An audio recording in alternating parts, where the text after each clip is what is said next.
Hi, everyone. Happy Tuesday.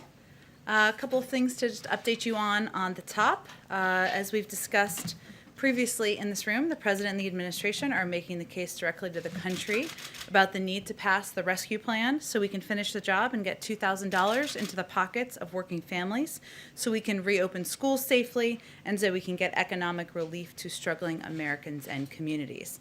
As part of that work, the President, the Vice President, and Treasury Secretary Yellen will meet this afternoon with business leaders to discuss the vital role that the American Rescue Plan will play in saving our economy and getting Americans back to work.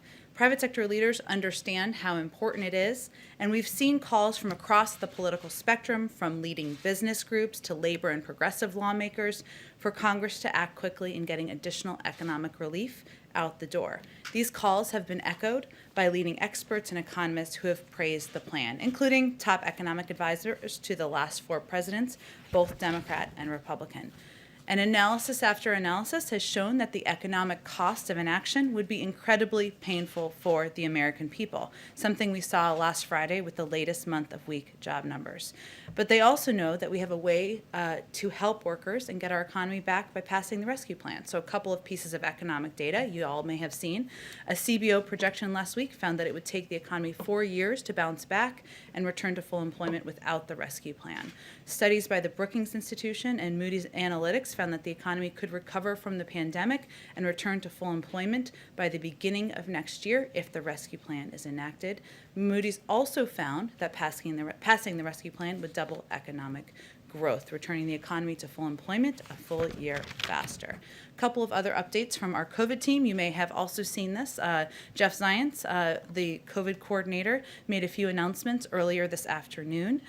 Today, we announced the launch of our Federal Quality Health Centers, FQHC, vaccination program. Community health centers provide primary care services in underserved areas, reaching almost 30 million people. Under this new program, we will begin directly sending vaccine supply to community health centers, enabling them to vaccinate more of the people they serve, alongside other efforts like mobile health units and community vaccination centers. This announcement is another tool we are providing to state and local leaders in their work to reach underserved and hardest hit populations. Importantly, this program grew in part out of a suggestion from House committee chairs that the President had, of course, had a meeting with them on Friday, but even discussions prior to that. And he informed them during a call this morning that this program would be rolled out. Let's see, last few pieces. We also announced another increase in weekly vaccine allocations to states, tribes, and territories, bringing us up to 11 million doses. So overall, this after weekly increases the past 2 weeks, and it's a net 28% increase to states since we entered government. These announcements convey our steady drumbeat of progress and action by the federal government and our whole of government pandemic response. The President also will meet with members of the COVID response team in the Oval Office today to discuss their work and the next steps in shutting down the virus and getting American life back to normal. Last thing, I've noted a number of times, and some of you have asked about our progress and efforts on confirmations. We're pleased to see Dennis McDonough confirmed last night with 87 yes votes as the new Secretary of Veterans Affairs, and he, of course, is being sworn in today. We also would just like to reiterate the importance of getting our nominee, the President's nominee, to lead the Department of Education, Miguel Cardona, confirmed, obviously at a time where the American people are focused on the reopening of schools, focused on doing that safely. This is a step that Congress could take. He's obviously a pivotal and key partner in ensuring we can get that done swiftly and safely. With that, Alex, let's kick it off. Thanks, Lauren. I wanted to ask you off the top about the attempted hacking and poisoning of the Oldsmar, Florida water supply. Does the White House have any details on who committed the hacking, and is there any plan for review of water supply stations across the nation, or an effort to shore up the cybersecurity measures at those stations? Well, as was announced earlier today, the FBI and the Secret Service, of course, are undergoing an investigation. That's something we'd certainly defer to them on any specific details of their findings of that investigation. I will say, broadly speaking, that the President, the Vice President, members of our national security team are focused on elevating cybersecurity as a threat that has only increased over the past several years. That's why they've made it an across government focus on why he has elevated positions in the White House and other parts of our government. And then can you share any details on the President's visit to the Department of Defense? What will he be discussing with Sure. Secretary Austin? Sure. The President will visit the Pentagon tomorrow, where he will thank the men and women serving our country and keeping the American people safe. As the first president in 40 years with a child who served in the military, he has a personal connection to the important role of the work of the military, the men and women who serve. He will also discuss the vital role of the Department of Defense in our national security, talk about the significance of having the first African-American Secretary of Defense in history leading the department. The visit has special resonance coming during Black History Month. Over 40% of active duty forces are men and women of color, and you will hear President Biden pay special tribute to the rich history of Black service members tomorrow. Any new policy rollouts tomorrow, or is it just? He will certainly, as I noted, talk about the important role of the Defense Department in our national security, but we will have more to share about that as we get closer to his visit. Go ahead. Oh, let's go. Jeff Reuters, I promised you. Go ahead. Thanks, Jen. Can you tell us how the CEOs were chosen for today's meeting with President Biden? I see some diversity in that group, which isn't always common at the top echelons of corporate America. Was that one of the factors? Far too uncommon, yes. Is that one of the factors, and how did you go about choosing them? Well, first I would expect that this is the first of many engagements the president will have directly with leaders from the business community, and this was an opportunity to speak directly with some who are major employers in the country, some who are leading the Business Roundtable or other organizational kind of business groups where they speak to many business leaders across the country. So this was an opportunity to have a smaller meeting, it's only about half a dozen, as you know, and discussion about the American Rescue Plan, how it will impact workers and American families, and how they can work together to get people back on their feet. Specifically, Walmart and JP Morgan, what is the president's ask of those types of companies for this? I wouldn't look at it through that prism, Jeff. I would look at it as a conversation with leaders who have, Walmart is, of course, one of the biggest employers in the country and states across the country. Obviously, Jamie Dimon is somebody who has been in the business sector for many, many years. So it's more of a discussion about the country and the economic downturn that we've gone through. The president wants to lay out all of the specifics of his plan, hear feedback from them, as he has with many different groups over the past couple of weeks. Just one other econ-related question. Did the White House ask OMB Director nominee Neera Tanden to apologize to Republicans in her testimony this morning, and how confident are you about that nomination now? Well, the president wouldn't nominate anyone he wasn't confident could get confirmed and didn't deserve the consideration and confirmation of Senate Democrats and Republicans. We certainly did not ask her to make any specific comments in her testimony today. Go ahead, Kristen. Thank you, Jen. A couple of questions on the impeachment and then the COVID package that President Biden is proposing. First, on impeachment. Today there's going to be a debate over the constitutionality of the process, whether it's constitutional to try to remove from office a former president. Does President Biden have any concerns that this trial could set a dangerous precedent for the institution of the presidency? Well, President Biden, we put out a statement following the conclusion of the House vote just a couple of weeks ago, and he made clear in that statement that he felt the process should proceed as history, and many laws predetermine, and he is going to wait for the Senate to determine the outcome of this. But his view is that his role should be currently focused on addressing the needs of the American people, putting people back to work, addressing the pandemic. Does he see it as constitutional? I don't think that's for me or us to opine on. Obviously, he said that the process should proceed, and it's doing exactly that. And what let me ask you, as millions of people tune in to watch this trial, presumably throughout the week, they're going to see the former president's lawyers argue, based on the briefs that they have filed, that some Democrats have used incendiary rhetoric. They are going to point to Representative Maxine Waters, for example, who in 2018 called on supporters at a rally to confront and at one point harassed Trump officials over their support of the child separation policy, the zero tolerance policy. That's something that Cedric Richmond said she had a constitutional right to express those views. So how does the White House view that as any different? Look, Joe Biden is the president. He's not a pundit. He's not going to opine on the back and forth arguments, nor is he watching them that are taking place in the Senate. Okay, let me ask you about the COVID relief package. Yesterday, the Ways and Means Committee Democrats proposed limiting the $1,400 direct payments to those making $75,000 or less. Is that something that President Biden supports, and does he have any concerns that progressives might not be on board with that? Well, the president has conveyed from the beginning of this discussion that he's open to having a discussion about the thresholds.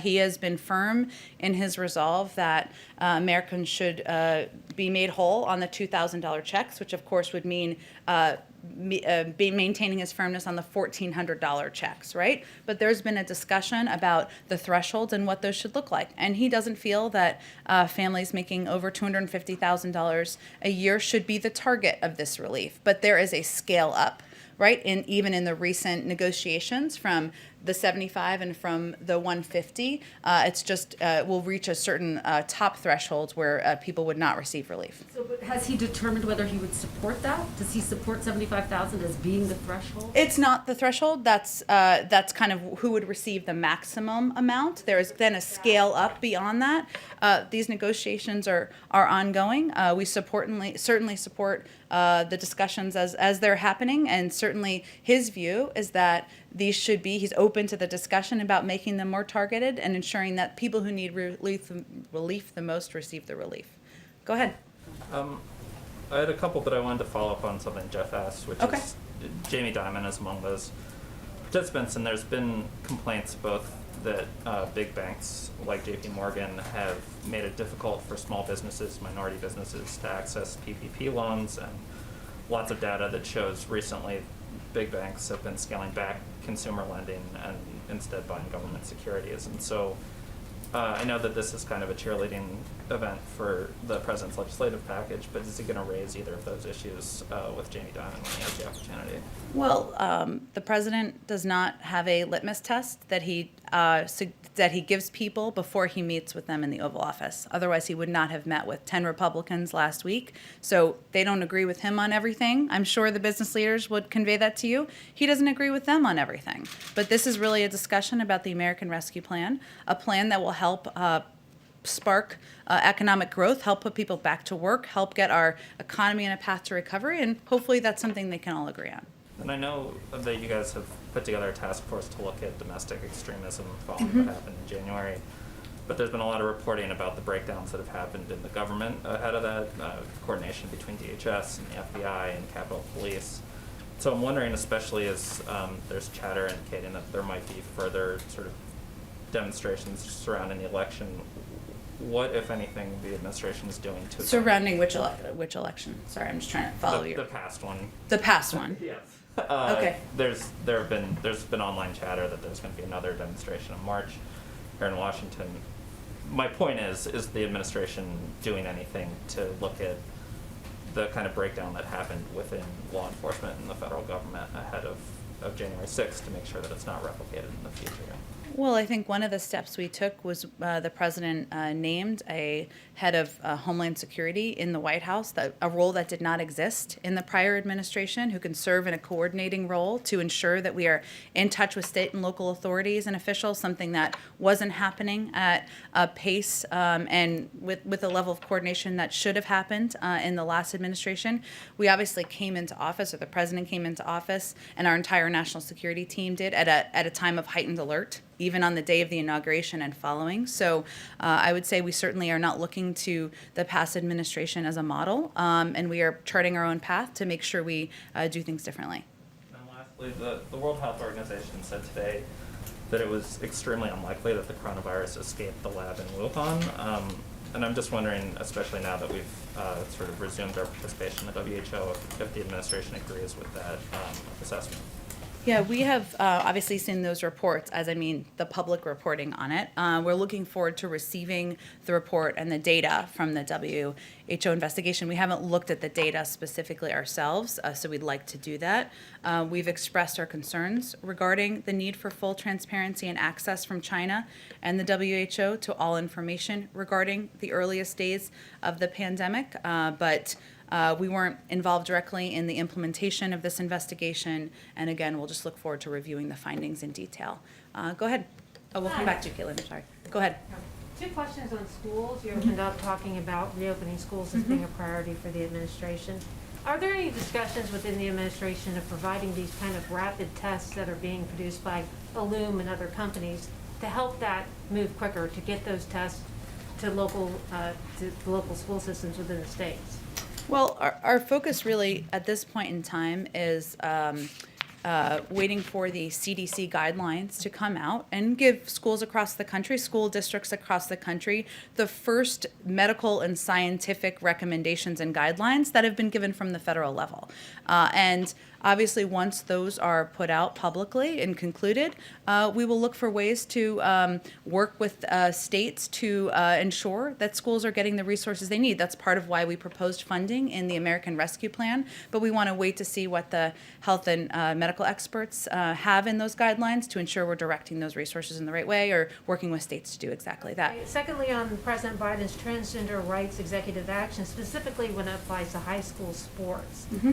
What message would the White House have for trans girls and cis girls who may end up competing against each other and sparking some lawsuits and some concern among parents? So does the administration have guidance for schools on dealing with disputes arising over trans girls competing against and with cis girls? I'm not sure what your question is. The president's executive order had. I'm familiar with the order, but what was your question about My it? question is, does the president have a message for local school officials on dealing with these kind of disputes that are already starting to arise between, trans girls who are competing and cis girls in a level playing field, particularly in high school sports when it leads to college scholarships? Is there any kind of messaging or clarification that the White House wants to give on the executive order? I would just say that the president's belief is that trans rights are human rights, and that's why he signed that executive order. And in terms of the determinations by universities and colleges, I would certainly defer to them. Go ahead. Sorry, Caitlin, go ahead. Go ahead, and then we go to the back. Go ahead. It's okay, I don't mind when you call me. I have 3 quick questions. One, on what Democrats have put forward with these stimulus checks. It's not changing the income cap. So instead of limiting it from the $75,000 to get the full $1,400, that's staying where it is. President Biden had said he was open to targeting that. So did he sign off on what the Democrats have now put forward? You mean where the cap stops or where the threshold stops at the top? The cap stops for the full $1,400. Right now it's $75,000 as opposed to $50,000 or what others like Joe Manchin had proposed. So did he sign off on the latest proposal from them yesterday?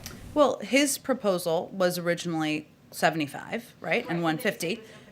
And he's open to targeting, which it still will be targeted, because it's about the question of what the threshold goes up to, right? Because prior, in earlier proposals, it had a higher threshold where it went up to a higher income level for families where they would get some version of a check, not the $1,400, right, but a smaller version. So He's fine with not bringing down that cap at the $75,000 to a $50,000 like others have proposed. he supports that. Where the status of the negotiations is at this point, yes, of the $75,000. Okay, my second question is, we had the acting attorney general ask all of the Trump-appointed U.S. attorneys to resign from their post, with the exception of 2, the one overseeing the beginnings of the Russia probe and the one overseeing Hunter Biden's tax probe. Can you comment on that?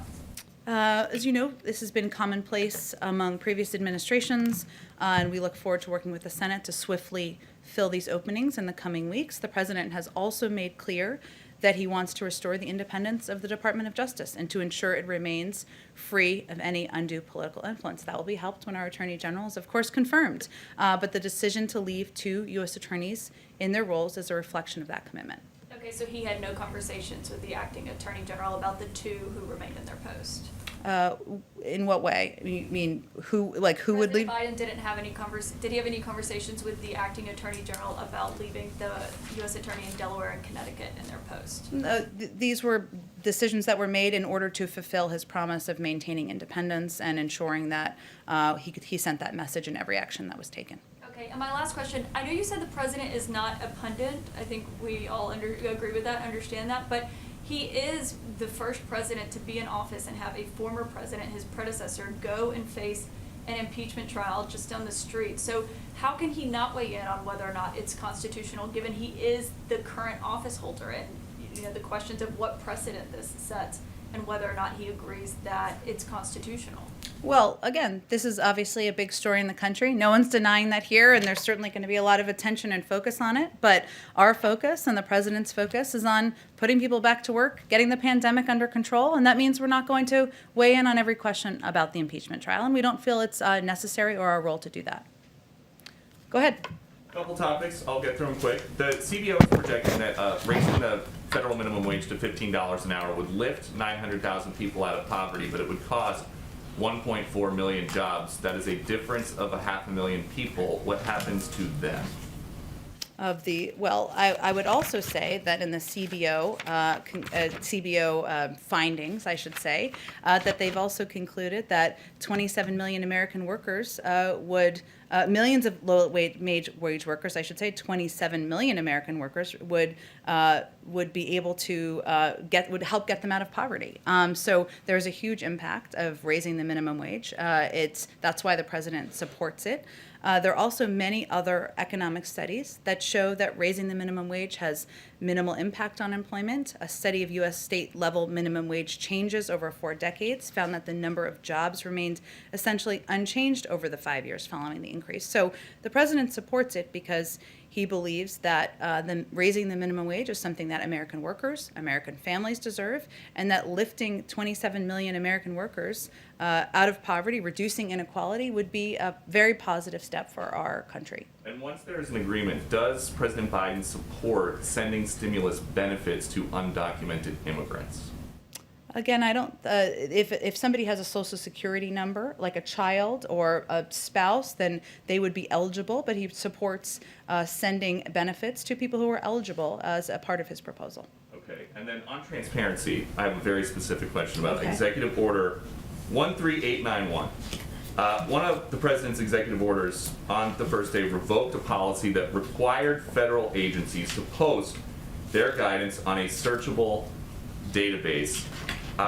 There are questions now on Capitol Hill from some Republican senators about why that was revoked. And so now the question to you. Well, agencies have definitely not been told to take down databases or other public information. That would be inconsistent, which I think is why you're asking the question, with what the president has talked about, what the vice president talked about. We want agencies to use all the tools available to them to make public policies transparent and accessible. However, this executive order was revoked because it created unnecessary hurdles and cumbersome processes for agencies that wanted to get guidance out to the public. In some cases, it was resulting in the delay of information going out more publicly by a couple of weeks or even a couple of months. That's obviously not acceptable, and we want it to be more efficient than that. And one quick one on conflicts of interest and some reporting that's been done by our colleagues at other networks. The president's son-in-law, Dr. Howard Krein, was advising candidate Biden on COVID-19 response while he was investing in companies involved with the COVID-19 response through his company, Startup Health. Dr. Krein has been at the White House since the inauguration. Is he still advising the president on COVID-19 response? Well, Dr. Krein is his son-in-law. The Why president. there are questions about a potential conflict Well, of and I think interest. he was here because the president was inaugurated recently, which is understandable. The president has made clear that there will be an absolute wall between him and any businesses connected with his family members. And as he reiterated just last week, no family member is going to have an office in the White House or be involved in any government policymaking.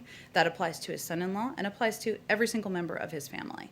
Just from a broad perspective, though, like the 30,000-foot view of this, candidate Biden was very concerned about the last president's potential conflicts of interest. At one point in 2019, he tweeted, "Hosting the G7 at Trump's hotel, a president should never be able to use the office for personal gain." So how is the White House going to guarantee to members of the public that nobody in the family is using the office for personal gain? We've put in place stringent policies in order to ensure that it is not being used for personal gain. There's not a single member of the family who is employed at the White House, will have an office in the White House, or will benefit financially. And those are strict ethics requirements that have been put in place and the president has approved. Go ahead. Thank you. Two questions, if I might. One, on the president's stimulus package, you've been arguing consistently that his goal of unity doesn't mean creating a one party, right? And you also point out that there are polls supporting what he's trying to get out there.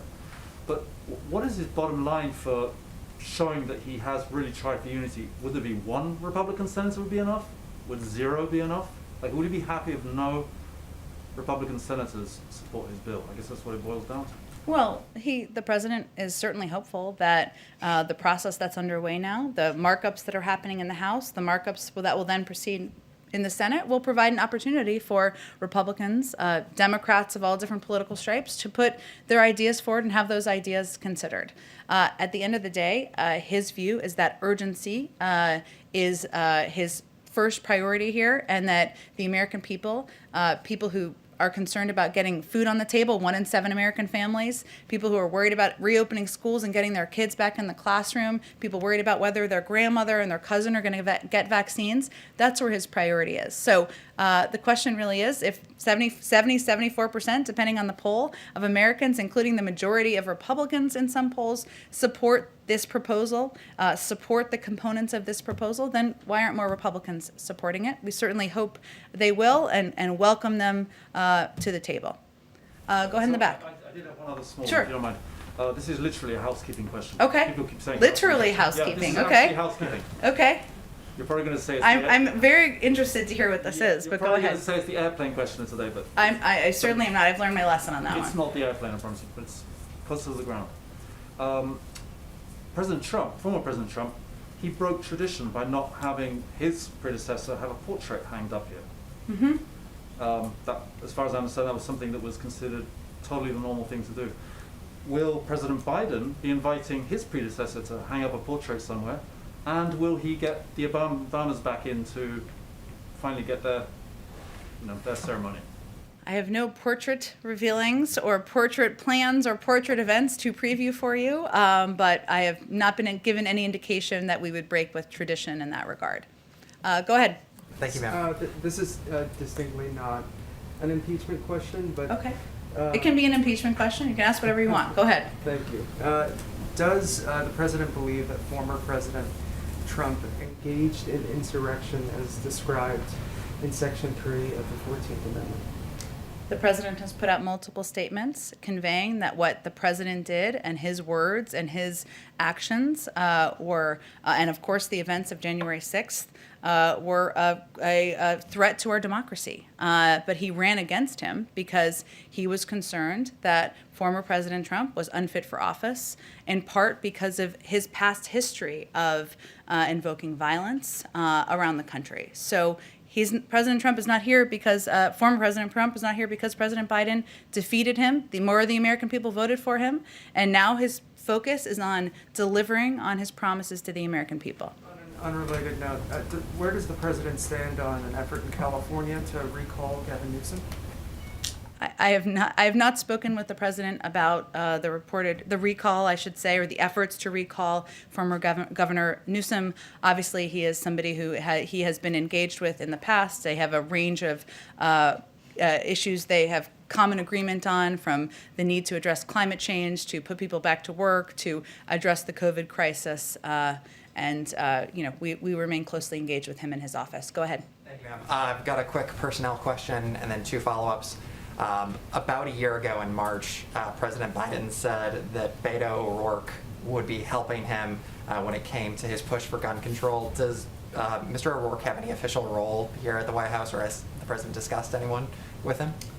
He doesn't have any official role. Obviously, the president spoke that back then during the campaign, and I know still has admiration for the role that Beto O'Rourke played in elevating the issue of gun violence and the need for gun safety measures, but I don't have any personnel announcements to make. And then you talked about hopes for transparency from China, and you talked about the need to get that data from the World Health Organization. Earlier in the pandemic, April and May, there was a lot of criticism that the World Health Organization was praising China for its transparency at a moment when China certainly wasn't. Are there any type of reforms now that the United States has rejoined that President Biden would like to see from the World Health Organization? Well, one of the reasons, of course, that we want to take a look at the data ourselves is because we were not involved in the planning and implementation of the investigation. We also feel, of course, we rejoined the World Health Organization, but that it's imperative that we have our own team of experts on the ground in our embassy in Beijing and otherwise to make sure we have eyes and ears on the ground. But I don't have any more reforms or anything to announce for you at this point in time. And then back to the CBO report that Peter was asking a second ago. Yep. Is there a specific plan for anyone who would lose their job if the minimum wage is increased, or is it just a hope that CBO is wrong about those numbers? Well, remember that the plan, the American Rescue Plan, why there was a score of any component of it, would put millions of people to work. And that is also something that outside economists and many studies have shown. And so our whole objective here is to make sure, make sure we are getting people the assistance they need, make sure we are putting vaccines in the arms of Americans, and make sure we are, reopening schools. And let me just remedy something I just said. The president is going to roll out a Build Back Better agenda, a jobs package, in the coming weeks. Part of his objective is combined with this package to make sure we are not only addressing the pandemic, but we are also reinvigorating the economy. So his goal with all of these plans is to work with Congress to put people back to work. And the minimum wage, increasing the minimum wage, is a way to ensure that workers are pulled out of poverty, that millions of workers who are doing honest work and making an honest living are not living on the poverty line. He thinks that's right, and that's something that should happen. But he has had no shortage of proposals to put people back to work, and part of the reason this was scored is because he's starting to put proposals forward. Go ahead, Hans. Just two questions. One, the first one, a pool question from a colleague in Canada. And that is that Canada's announced that it will require COVID negative tests for anyone crossing the land border into the United States. Does the U.S. plan to reciprocate? I don't have any additional travel restrictions to read out for you. Obviously, our COVID team and our health and medical experts make recommendations based on what is necessary to keep people safe, and they've put in place some travel restrictions, but I don't have anything to preview for you or predict on the Canada land crossing front. Okay, and then you mentioned the sort of goal of opening up schools swiftly and safely. Mm-hmm. Could you help us understand what the White House's or what the president's definition of open schools is? Does it mean teachers in classroom teaching students in classroom, or does it just mean kids in classroom with a remote screen? Help us understand. Sure. His goal that he set is to have the majority of schools, so more than 50%, open by day 100 of his presidency. And that means some teaching in classrooms. So at least one day a week. Hopefully it's more. And obviously it is as much as is safe in each school and local district. So when you say some teaching, you didn't use the same majority qualifier there. You just have to have some teaching in school, some teachers in school, not the majority of teachers in school and the majority of classrooms. Well, teaching at least one day a week in the majority of schools by day 100. Okay, and that's in-person teaching? In-person teaching, yes. Okay, thank you. Sure. Go ahead. Oh, go ahead. Thank you. Another CDO question. The report that came out yesterday said that the first 4 months of fiscal year 2021, the federal deficit rose 90% to $738 billion. Obviously, we've seen economists saying that it's better to do too much than nothing at all, but Republicans are expressing sticker shock. So I was curious what the president's plan was to decrease the deficit once the pandemic has abated and the economy is stabilized. Well, one thing that could happen is that the tax cuts for the highest income could be rolled back, and there's kind of a newfound concern about deficit reduction among some who supported those tax cuts. So, that's one suggestion. But the reason that the president and members of his economic team feel that a package of this size is so essential at this moment is because we are dealing with a pandemic. We are dealing with an economic downturn. People are suffering. The American people need assistance. And this emergency relief is something that the cost of doing nothing or the cost of doing too little is the greater risk, in his view and the view of many economists, and including his Secretary of Treasury. Thank you, Jen. Oh, thank you, everyone. I know you have to go. We'll to do this again tomorrow.